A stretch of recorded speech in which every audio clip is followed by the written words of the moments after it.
Hello and welcome to the WWE versus AEW podcast. I am your host, Daniel, as ever, and today we're going to be reviewing the last AEW pay-per-view of a fucking terrible year 2020 in Full Gear. So, how's everyone feeling today? I'm going to be honest, yesterday.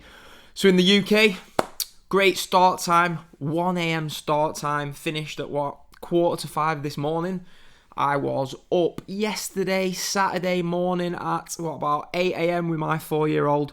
So yeah, it was a long fucking day yesterday. It was. For other wrestling fans who don't just watch AEW or WWE, I was watching the New Japan show Power Struggle, which was in itself a pretty good show.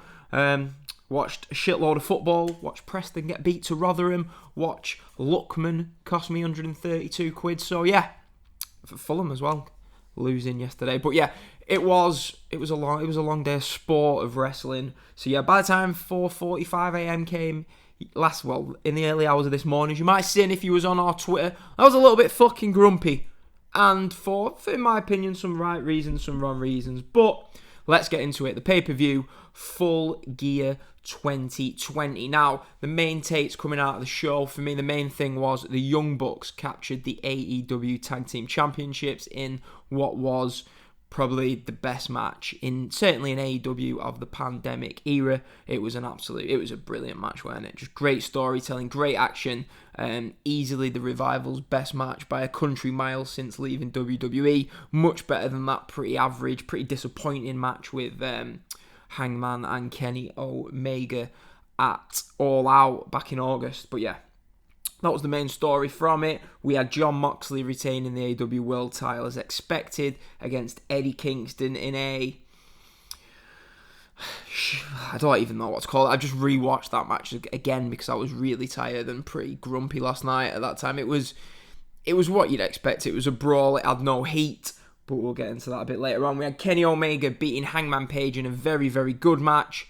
Not the great match we was all hoping for. Although if you log on Twitter and see all these, the best match ever, what an unbelievable match. You've clearly never watched any decent wrestling shows in the life. Do you know what? I'm going to get into this before I'm going through like the top of the card. But a lot of people on Twitter, I think this is what dampens my opinion on wrestling shows. So I probably made a mistake, probably shouldn't go on Twitter during these shows, but when I'm watching a match and I'm thinking, yeah, that was good, bit disappointed, but yeah, and then I go on Twitter and I was like, it was the most unbelievable match ever, this was incredible. I'm thinking, shut the fuck up. I can't stand people who are just like, that's amazing. It's like, yeah, it was good, yeah, it was fine. No, it was amazing. Just shut up, seriously. But yeah, so other stories, Darby Allin captured the TNT title in... It was a really, really good match, but did Darby Allin really get himself over? Well, we'll talk about that in a minute. But right, so we'll get into I've talked about the main headlines of the show, we'll get into it now. So last night I watched the Countdown, which was a really, really well put together 45-minute piece, hyping up Full Gear. And I think that might have been the problem for me. I was talking to one of my friends yesterday, and this is the most hyped I've gone into probably a wrestling pay-per-view in years, really. I think the build was great. We had the Hangman Omega match that we've all wanted to see basically for the last 12 months. We had Young Bucks versus FTR, which I nearly said Revival, which everyone's wanted to see for years.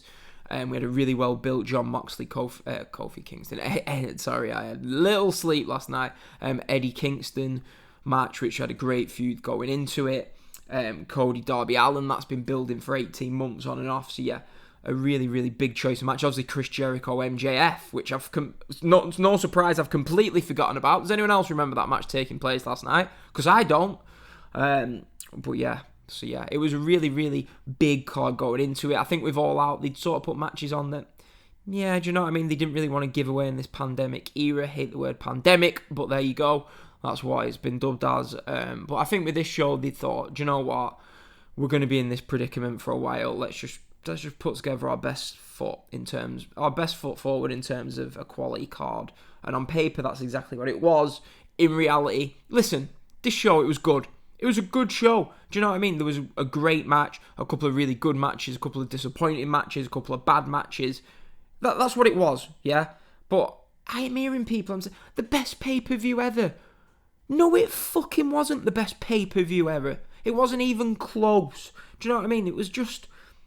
There was some good, there was some bad. And I mean, this pay-per-view, well, the podcast is called the WWE versus AEW podcast. Put a gun to my head and ask me, please don't do that, what do you prefer, WWE or AEW? Probably say I enjoy AEW more. I definitely enjoy their weekly television more than WWE. But I'm telling you right now, this exact pay-per-view takes place in a WWE ring and nobody is doing backflips over it. They're not. And the bias that I'm seeing towards AEW against WWE, I just think it's just a bit annoying. Because I'm watching matches at Hell in a Cell and I'm thinking, I'm completely unbiased. Yeah? Neutral wrestling. But I'm completely unbiased, yeah? And I'm telling you, some of the matches on Hell in a Cell I thought were great, yeah? And I'm looking at people, I'm thinking, it was okay. I'm on an app, Grapple and Cage Match, where they rate the matches, and I'm thinking, that's a bit underrated, isn't it? And then I'm looking at matches last night thinking, fuck me, were you on cocaine when you were watching this? Do you know what I mean? It's like, the level of hypocrisy is just... Matches being overrated because of the ring that they're taking place in, not because what's going on, in my opinion. And WWE fans are just as bad at times, do you know what I mean, in terms of their bias against AEW. But I don't know, I feel like I want to be sat there going, yeah, this was the greatest pay-per-view ever. But I'm just going to say exactly what I see. And I'm looking at people like Brian Alvarez, Dave Meltzer, people like that, they're just going on, and I'm thinking... I've always been one that didn't want to think that they were biased against WWE and towards AEW because they've got a really, really good podcast that I listen to every week. But it's just a lot of biasy going on. I'm not quite sure why. But let's get into the show because, believe it or not, I don't want to sit here all day wittering on. I've got Leicester Wolves, City versus the Scumbags, and Arsenal Villa to watch today, and some nice coconut and Indian doll soup to polish off once I've finished recording this, and I'm fucking tired. But yeah, so the show opens up, and I won't talk about the buy-in match because that was pretty crap. Sorry, it wasn't the greatest women's match ever, people. But yeah, so the show opens up. I was talking to someone, and I said, do you know what, Don Callis is wasted in Impact.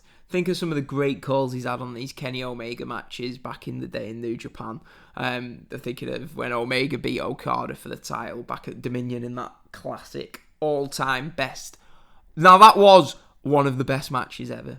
But yeah, and then would you have Adam and Eve? There he is, his big head on the commentary panel for the opening match, Kenny Omega versus Hangman Page. He would have called their match in New Japan a few years ago. Now the match for me, it was an interesting choice of opener, and I'm thinking maybe All Out obviously started with that big swole Britt Baker abortion, which was absolutely fucking awful. So maybe they wanted to go out, do you know what I mean? Bang, bang, let's go out here and have a killer match. And this match was good. It was really good. But as I tweeted out, where was the last 10 minutes of this match? What happened to it? I was loving this match, and then bang, it just ended with a one-winged angel. And it's like, people, I was tweeted out saying, where were the last 10 minutes of this match that I paid for, right? And you've got people replying saying, oh, it's all part of the story, they're building it. And it's like, yeah, they're building it, but let's not forget AEW only have 4 pay-per-views a year, yeah? This is one of the headline matches on the show. It was the most excited for a match that I was for on the show. So, if you want to do that, do this on a Dynamite. Do you know what I mean? Do it on one of these like lesser shows that they do, one of the 2-hour specials. Don't do it on one of your biggest shows of the year.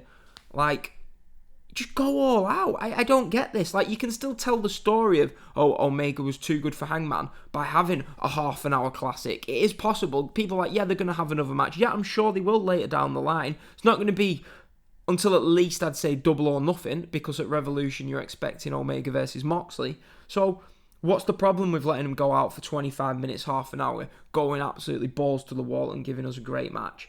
Like, what's wrong with doing that? I don't understand the booking of not going out to give the best match that you're capable of having. They just, like, gave us a little bit of a teaser here. I'll take you to another example. Ibushi versus Omega. They had a match in the G1. The G1, I think it was like the A block. Maybe was it the B block? Well, one of the final nights of one of the blocks, yeah?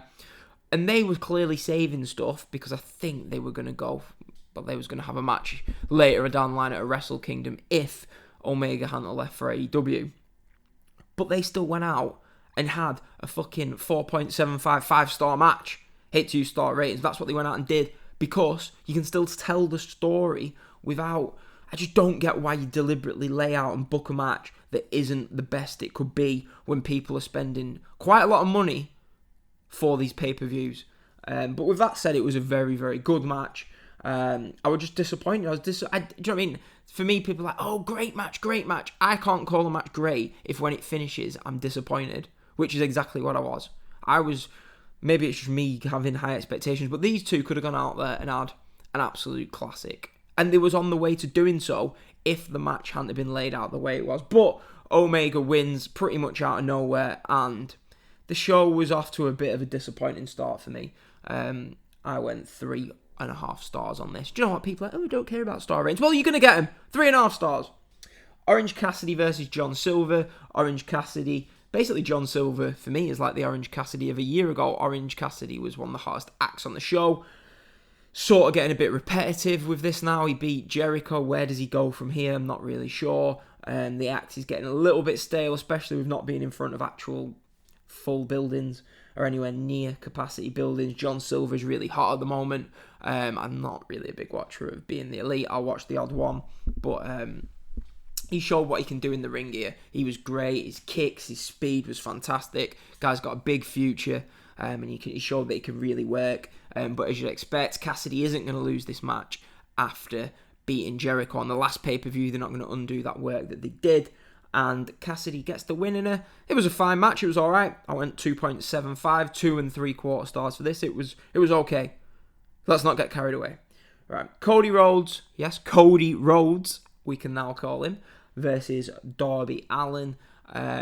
Story going into this, they had this is for the TNT title, by the way. They had their match at wasn't Fight for the Fighter Fest back in late June, early July in the summer of 2019. That match went the 20-minute time limit. They had another match on the January 1st edition from this very building, where Cody Rhodes got a bit of a fluke win over Darby Allin, and then they had a match, didn't they, in the tournament for the TNT title back in April, May, where Cody just rolled through to pin him. So I think Cody had 3 wins over Darby Allin going into this. I was pretty positive that Darby Allin was going to win this. It was about time that Darby got a big win, so I was pretty confident he was going to win this, and I did. Now, this was a very, very good match. Really great story of Cody being the bigger guy. The commentators thought JR was brilliant for this, going on about how Cody put this extra 14 pounds on. It was just really good, really, really good stuff. I like obviously Cody was going to play the heel, sort of the heel in this role, and it was a nice touch by having all his entourage out while Darby's out there on his own. So not only did the bigger guy have a big advantage going into the match with his size, he had a big advantage of his past wins over Darby. He also had 5 people coming out with him, and looks like a bit of a dick doing so. Some great spots. We had the cross rolls from the top rope. Darby rolls under the rope to break the pin. We had the coffin drop. Cody kicked out, and then they just start doing. When they do like the flash pins, the cradles. We see it in every match these days. It feels, and the win comes out of that. Darby Allin's big win that we've been waiting for 18 months. I know a few people on Twitter are going to disagree with this. Been waiting for 18 months. Been waiting for this Darby win over Cody. We've known it was going to happen. It was going to be big when it did. Yeah? It was a cradle where Cody stood on his feet a second later. A fluke win in wrestling terms for me. Just a cradle. That was it. Yeah? Darby's big moment was a cradle. No big pop, really. It was just a cradle out of nowhere. Cody gets to his feet, hands in the belt, and then not only does Darby not get his coronation moment he should have just, if you're going to do it, go all in. Excuse the pun. I've said this before, I tweeted this out. If this was in WWE, sorry to go back to it, people would be like, oh, it's always 2 steps forwards and 1 step back. You have to let the other person get the heat back. Like say when Matt Riddle beat Baron Corbin and then gets beat down after it. Keith Lee beats Randy Orton, gets beat down after it. The same happens here. Darby Allin gets his big win over Cody, gets beat down after it. But it's in AEW, so that's fine. It was a great moment. Darby got over, fantastic. No, he didn't. This is in WWE. You're all crying about it. you're saying, oh, why do they not just go out all out with these? No wonder you can't make stars anymore. This, for me, was not what it should have been. Should have been coffin drop, maybe Cody kicks out, Darby gets up, gives him another coffin drop, wins, gets his big moment, Cody leaves the ring, Darby's left in the ring, walking about with the belt. You can do your stupid angle on Dynamite.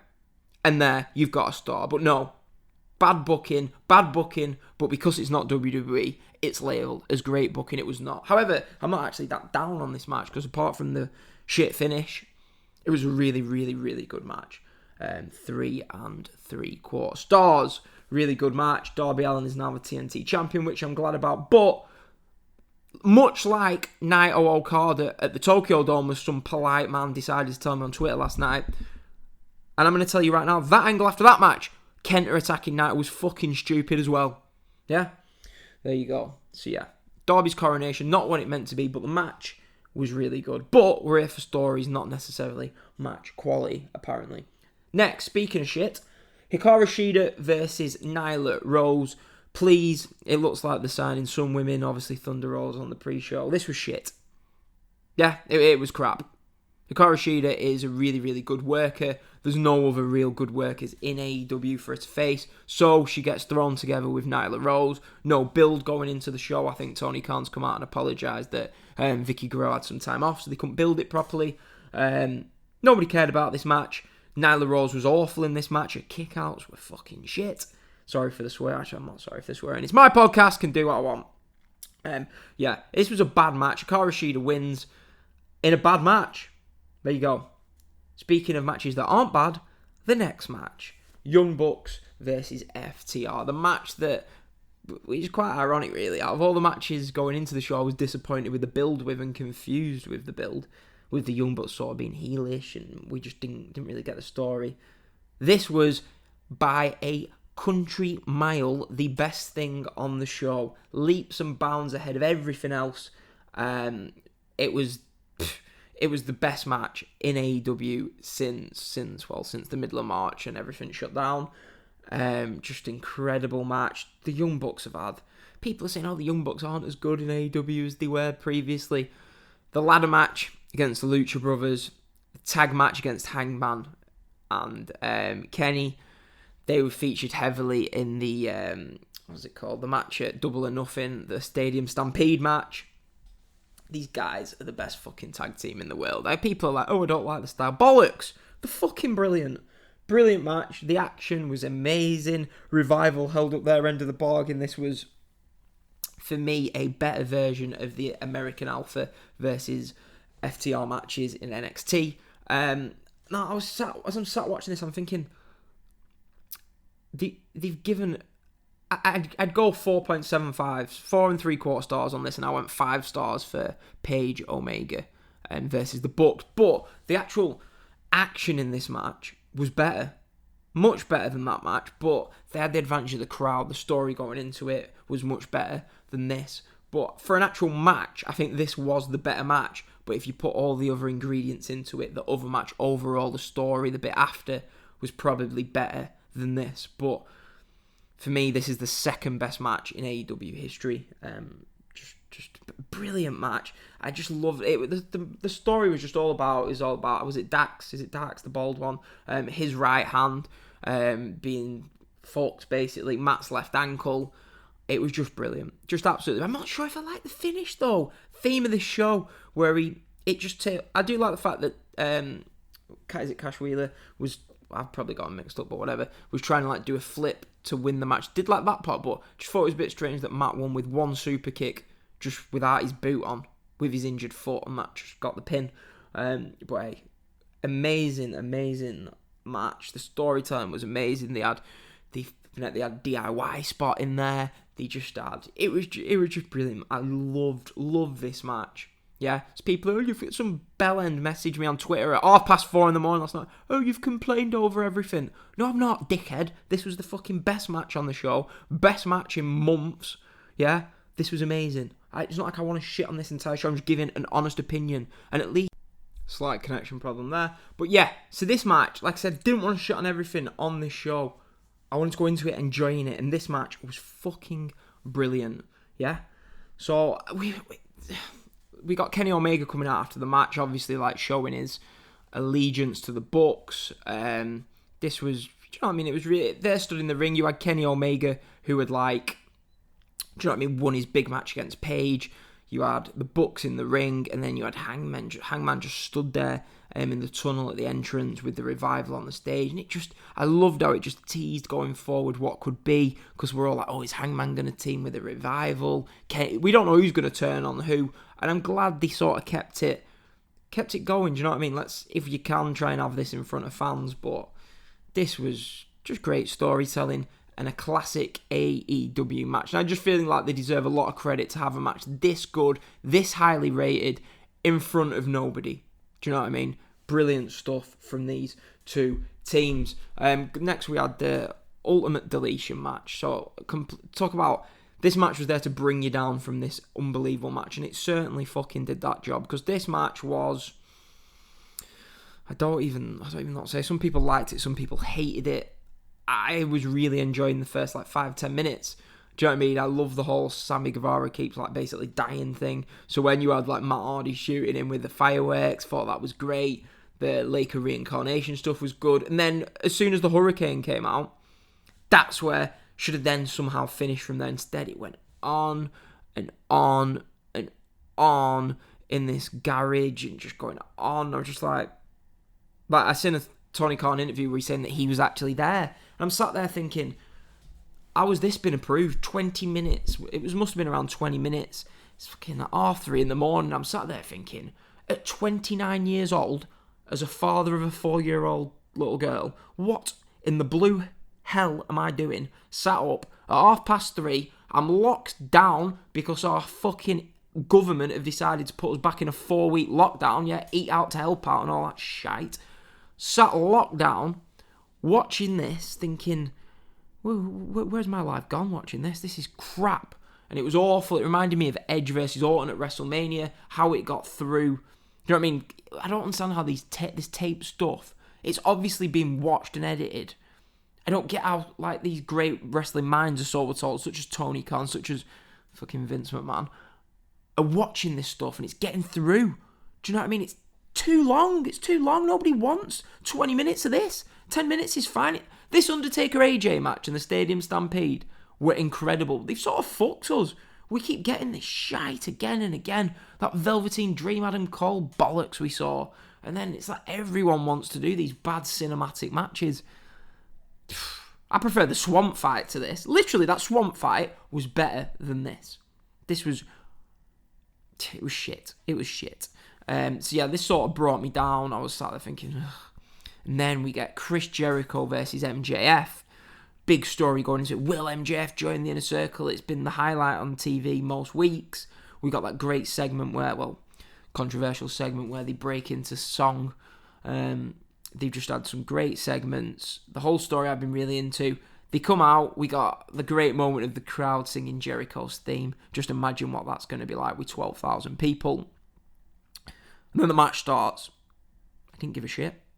Don't know what it was. Don't know if it was the time. The match was crap. It was boring. I'm looking at Jericho. I hate to say it because I just love the man. He needs to put a vest on. Just not in shape at all. Just boring. It was just boring. I wasn't into it. I can't even really remember the finish. What was it like? The MJF made out that he got struck by the chair or something, and then it just goes in. Was it a roll up? It was just out of nowhere. Lazy, predictable. This was WWE lazy. I'm surprised because you think Jericho would be a bit more. I don't know. Like this was just WWE 101 booking. Nothing. It was nothing. It was an absolute nothing. I went 2 stars on this. The semi-main event of the show, 2 stars.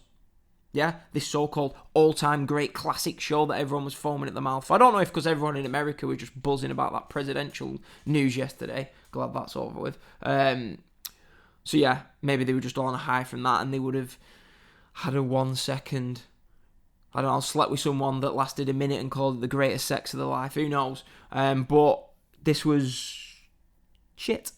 Yeah. Next, main event, and this is a theme, right, with AEW. I know you're all thinking this guy hates. I didn't hate the show. I loved the Young Bucks match. Really enjoyed the Cody match, bar the bad finish. Enjoyed the Hangman Page match, bar the bit of a and I'm just not going all out. But this Moxley Kingston, the feud has been incredible going into it. The promos have been unforgettable, just amazing stuff.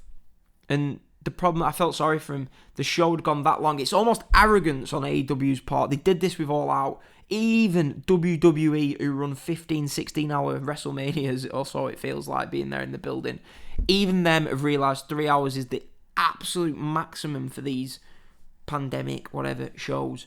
2.5 hours is better. Even New Japan have noticed this, yeah? WWE, I don't know what AEW, are they just that arrogant? They think, oh, we're that good, we can go this long. With the pre-show, I'd been watching AEW for like 4.5 hours. It's too long, especially if you're living in the UK. The crowd, people are like, oh, it's not too long, blah, blah, blah. You're wrong. This ain't a matter of opinion. This match was one of the hottest matches going into the fucking pay-per-view. And the crowd are dead for it. There's some gory spots in this match. The crowd couldn't care less. They were asleep. They were bored. They wanted to go home. And this has been a theme throughout AEW pay-per-views. Jericho, Hangman Page, crowd were dead. They were dead. Yeah? They were dead for that main event. Yeah? Moxley, Omega. They weren't dead. They weren't particularly lively. Moxley, Jericho. Pretty similar case, to be honest. Moxley versus MJF. The crowd is dead. They didn't learn the lesson from 3 months ago. Too long. You could have cut. We didn't need the Hikaru Shida Nyla Rose match. We didn't need the ultimate deletion.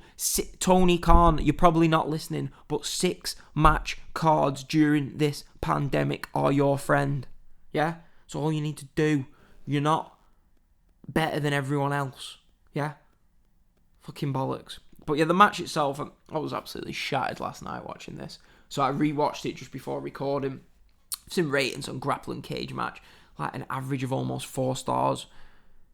If that was in a WWE ring, I'm sure it's my job because the WWE versus AEW powers. That was in a WWE ring, nobody would be saying this was a 4-star match. Nobody at all. This was just your typical hardcore match. It was fine. I think I went 3 stars on it.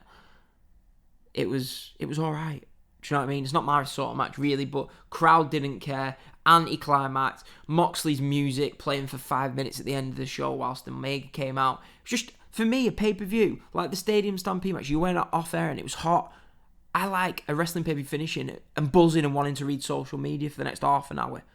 I don't want to end just anticlimactical thinking that was shit. Which is exactly what happened. Moxley wins. It was do you know what I mean? It was just your typical hardcore GCW type match. It was alright. Yeah, but so this so-called great show that we had a 2-star match and a 3-star match as its semi-main event and main event. Overall, you'd say it was a decent to good show, but people are just going on, great show. I'm going to probably listen to Alvarez and Meltzer's podcast tomorrow while I'm working. And I'm going to be sat there thinking, just shut up, seriously. You don't need to tell me this is the greatest, a great match. It wasn't a great pay-per-view. It was good. It was fine. Yeah, just calm down. Just calm down, everyone. It was alright. Yeah. When it comes down to it, do you know what I mean? I'm happy I paid my money. I got the Young Bucks FTR classic match. We got a couple of other good matches. Cody Rhodes is fucking brilliant. Yeah, lot of shit on the show. Like it or not, people might be like, oh, what's he talking about? Seriously, Audacity can fuck off. After 3 hours sleep, 4 hours sleep, whatever I've had, a long draining fucking day yesterday. The last thing I needed was Audacity crashing. So as I was saying, Hikaru Shida match was shit. The Chris Jericho match was shit. Yeah? It was shit. The Ultimate Deletion was fucking shit. The main event was okay. The Darby Allin Cody Rhodes match was really good. They didn't really book it, the ending right. Hangman Page versus Kenny Omega was very good, but didn't live up to the heights we all expected and hoped. And FTR versus the Young Bucks was an all-time classic. So, yeah, that was it. If that makes a great pay-per-view, then guess I'm wrong, as I've said. But yeah, Audacity, you've been a pain in the arse. I'm off to watch some football, hopefully get a bit of sleep, and hopefully get out of this fucking stupid lockdown. Right, see you later, everyone. www.patreon.com/neutral wrestling. I know it's WWE vs AEW podcast, whatever, can't be out changing it. Support us, follow us on Twitter at WWE versus AEW. If you're a snowflake, don't bother following me and fuck off, yeah? Right, show's over, sin a bit, goodbye.